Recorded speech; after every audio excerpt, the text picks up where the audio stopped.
buhay na walang hagdan. Ano ang gagawin mo kung meron ka niyan? Kung wala kang magawa ngayon pa lang para sumaya, ba't di mo simulan? Nakakapagod ding maging masaya palagi. Kung walang lungkot, paano mo mawawari? Kasiyahang makikita mo sa mga labi. When I say blessed, di kung ano ang pag-aari. Yung gumising lang ngayon, salamat po Ama. Iba'y di na nasilaing umagang kay ganda. Pag wala na makikita mo ang halaga, di mo na mababalik, cause nangyari na. Oras ay mahalaga, di na nababalik. Kung trip mo na ngayon, di na nasasabik. Wala akong panahon, wag kang makulit. Iniwan na sa past, ba't nagpipilit? Laging natututo ako'y estudyante. Pagbabago ang tiyak, walang permanente.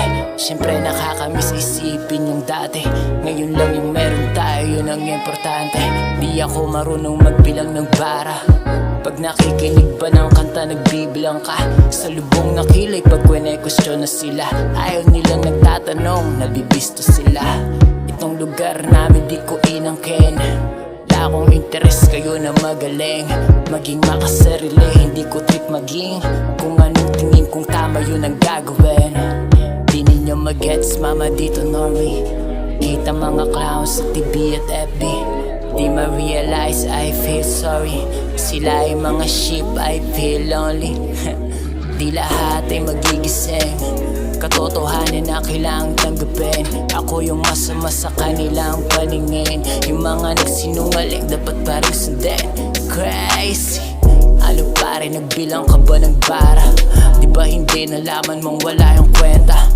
Parang counter, walang ligo'y rumirekta. Ignore ako kasi halong paniniwala. Ilag sila sa akin. Nagtatanong di madaling paniwalain. Eh ano, kung ayaw mo sa'kin, ganun ang katotohanan lang, bakit fuck your feelings.